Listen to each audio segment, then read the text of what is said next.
difficile de prévoir le futur parce qu'on est dans une situation des plus exceptionnelles, en fait. On n'a aucune idée combien de temps la crise va durer. On n'a aucune idée qu'est-ce que ça va avoir comme impact sur le marché du travail.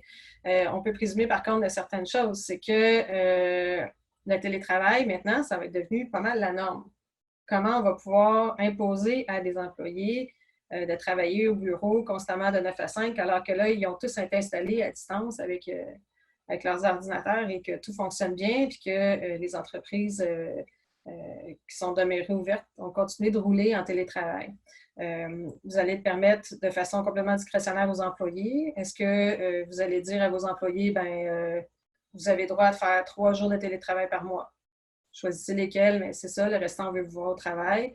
Est-ce qu'au contraire, les employeurs vont dire, certains employeurs vont dire, non, maintenant, tout le monde est au travail, on a besoin de travailler en équipe, ça va mieux fonctionner, puis la rentabilité va être plus importante.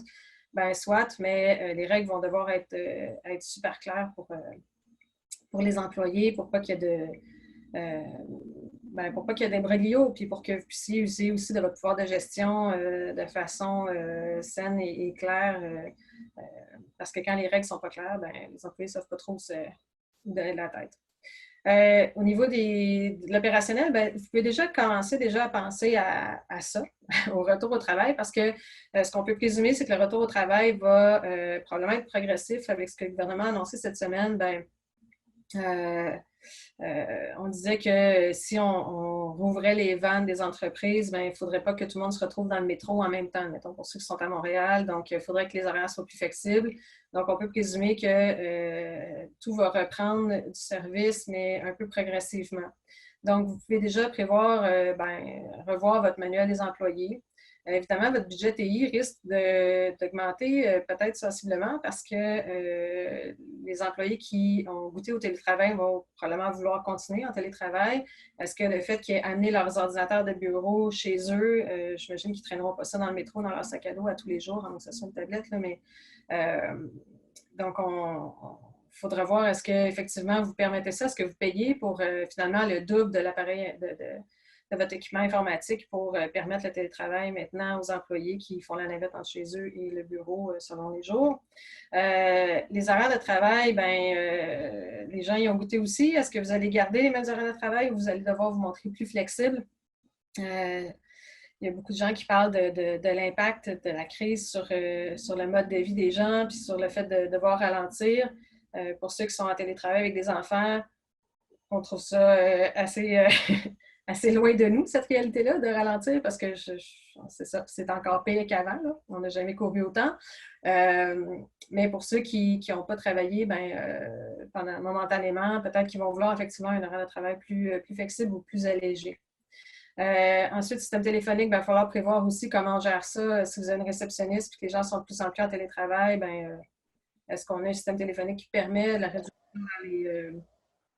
vers les cellulaires ou pas. Ensuite de ça, en fait, ce qui risque d'être intéressant ici au niveau RH, c'est la reprise parce que jusqu'à il y a 1 mois, 2 mois, on était dans un marché d'employés et pas un marché d'employeurs. On était en plein emploi. Les gens demandaient des salaires parfois mirobolants avec des conditions de travail extrêmement flexibles. Là, on peut présumer avec toutes les fermetures de PME qu'il y a eu puis qu'il va y avoir que ça va peut-être plus être un marché d'employeurs dans ce qu'il va en avoir possiblement moins d'emplois disponibles. L'autre chose aussi, c'est que les employeurs, souvent les PME se sont revirés sur Indizen, sont devenus extrêmement agiles, ont réussi à faire des miracles avec des ressources réduites, de l'argent en moins. Ils ont développé des nouveaux produits. On a plusieurs clients qui ont développé des choses incroyables là, pour l'entreprise, c'est ça, trouver des nouvelles clientèles, nouveaux produits et autres. Donc, on va se retrouver avec des entreprises qui sont, pour la plupart, celles qui ont continué, en fait, d'opérer, des entreprises beaucoup plus agiles. Comment vont s'adapter les employés qui ne travaillaient pas à cette nouvelle agilité-là? Et comment les employés qui n'ont pas travaillé parce qu'ils étaient mis à pied vont trouver leur place dans ce nouvel environnement de travail-là? Ça risque d'être très difficile parce que il va y avoir un clash.